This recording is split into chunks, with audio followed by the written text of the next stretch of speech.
Welcome to the Stop Over Drinking and Start Living podcast, where high-achieving, goal-oriented rebel women come to learn how to live a vibrant and fulfilling life without requiring alcohol to get through it. No labels, no judgments, no saying you'll never drink again. Just real proven methods to help you stop rebelling against yourself with alcohol so you can drink less and do more. I'm your host, Angela Mascenik. Let's dig in.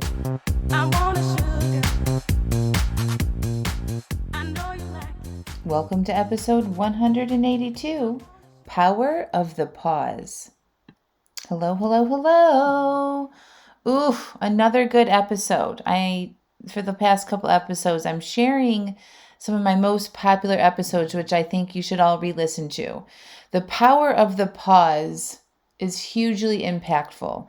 Just pausing when we have an urge, just pausing when we want to react to some event or something that somebody says or incoming news or an email. If we can all just learn how to pause and take a breath and notice how we're feeling before we act, we can save so many problems that we cause by acting from our emotions. And so I want you to really listen to this episode and learn how you can apply the power of the pause, not only with pausing before you drink, but with so many other things you may not want to do. Enjoy the episode, my friends. Today I want to talk to you all about the power of the pause. So many of you are on this automatic cycle of just drinking after work or on the weekends or when things feel stressful or overwhelmed or anxious, right? But to break that cycle, we need to pause and notice what we are doing. There is a shitload of power in a 90-second pause, okay? If you guys can just give yourself a 90-second pause, you can become very powerful and purposeful with what you do next. So let's play this out for a little bit, okay? So say that you've planned to not drink, right? So I recommend everyone, if you're trying to cut back on how much you're drinking, to not make decisions to drink in the moment. You want to plan your drinks at least 24 hours in advance so you're not at the effect of your primitive brains or your emotions when you do drink, okay? So say you have planned to not drink and your brain starts to look for relief or a break. And you might have thoughts like, I just need a break, or I just want some me time, or it's been a long day, or I have to do everything, and blah, blah, blah, blah, blah, right? Those types of thoughts. You need to be conscious enough of those thoughts and hear them when they are coming into your brain, okay? If you find yourself thinking that a glass of wine would be helpful, or if it sounds good, you need to just pause. Just be like, whoop, hold up. Okay, just literally stop whatever you are doing. Even if you have to pull over to the side of the road, do it, because that's when we become aware of these types of thoughts. So many of you guys tell me that, before, if you were commuting to work, or even if you still are, if you're working outside of the house, that your biggest issue is from that time you leave the work till your drive home, and you automatically almost pull into the liquor store or the grocery store and get your wine or whatever. Okay. So you need to be willing to pause here. If that means pulling over on the side of the road to think and process, that's what I want you to do, okay? You need to be conscious enough of those thoughts and hear them when they come into your brain, okay? So pause. Stop what you're doing. Whatever you want to do it, whatever you want to call it. Pause, freeze, stop. You want to acknowledge that you are having a desire for alcohol and that your brain is saying it would be a good idea. Most of us don't want to do this. We just want to keep going and ignoring those thoughts and just kind of shove them aside. And we might say, whatever, I'm not going to, or we just keep allowing those thoughts to get bigger and bigger and louder until we just find ourselves pouring a glass without even trying to not. Okay? We don't want to do that. The first whisper of an idea that your brain is suggesting that it would be a good idea to have a drink and it wasn't intentionally planned in advance, you want to pause and get super conscious of those thoughts. And you ask yourself, what am I thinking about drinking right now? Like super curious, not judgmental. It sounds like this. Interesting. My brain's telling me it'd be nice to have a glass of wine right now. What am I thinking? Uncover your thoughts here. Not a question like, what am I thinking? Like, you shouldn't be thinking that. Are you guys following me on that? Don't be judgmental. Be curious. Like, what am I thinking? in a gentle, open, curious way. Okay, like you were asking a young child a question, like you're really curious to find out the answer. Uncover your thoughts here.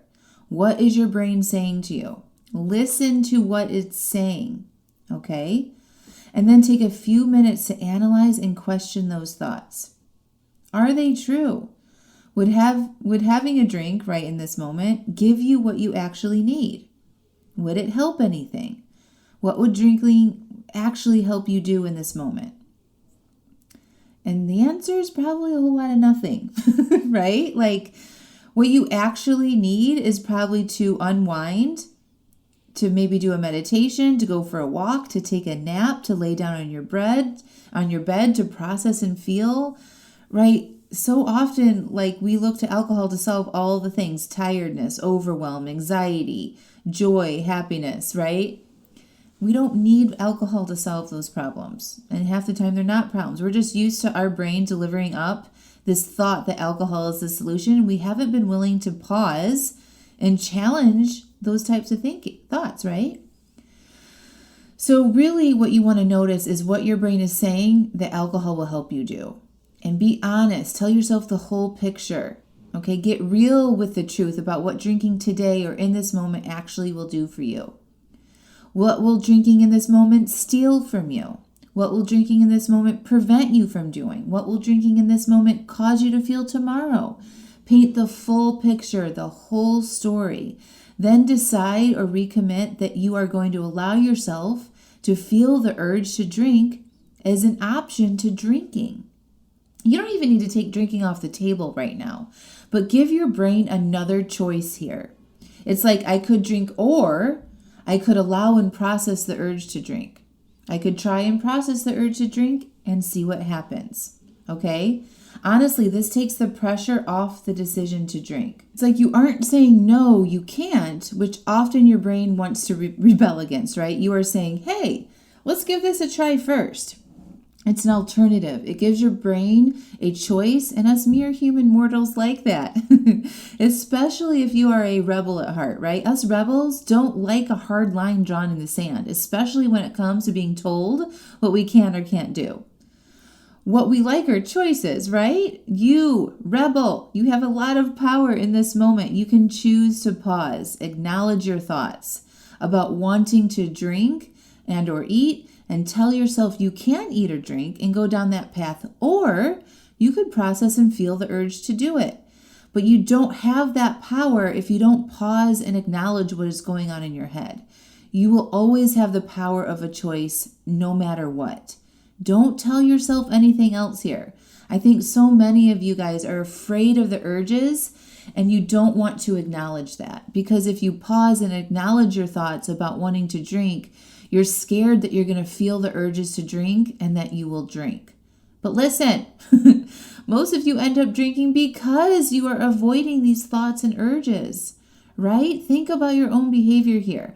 How has ignoring these whispers and urges helped you not drink and not want alcohol so much? It doesn't help to make permanent changes with your relationship to alcohol. What helps to make permanent changes is evaluating those thoughts and feelings, being aware and curious about them, and open to processing them. We can't make changes, permanent changes, unless we're willing to look at our own thinking when these thoughts come up. What happens is that if you decide that you'll become curious about these sneaky whisper thoughts, and you shine some light on them when they pop in your head, is that you will start to poke holes into the lies that your brain is telling you. You'll go from, I just need a break, to drinking isn't giving me a break. It causes me to not get the real relaxation I need because I don't sleep well. And then I eat more than I want to, and I don't get stuff done I actually want to get done. So I feel even less relaxed and free after I drink, okay? And when you can start thinking the latter, your relationship with alcohol changes. Your brain starts to automatically think different thoughts about drinking, and you will naturally drink a heck of a lot less. But if you don't allow yourself to see those thoughts, you miss the opportunity to change the way you think about alcohol and process the desire that you have for it. We are scared of the desire we have for alcohol. We think we won't be able to handle it. Well, you aren't handling it right now anyway, right? You're just white knuckling and avoiding and holding your breath and likely giving in, feeding that desire to be stronger next time. When you give yourself that pause and get curious and allow yourself to feel that desire to drink, you'll quickly see that you have so much more power and control than you realized. Telling yourself you want to feel and process the urges puts you in the power seat. Instead of it just happening to you, you're saying, yes, I want this to happen. This is power. And when you pause and process and allow yourself to feel that desire and process it through, you reduce your desire. Allowing the desire reduces the desire. Okay? Are you following me?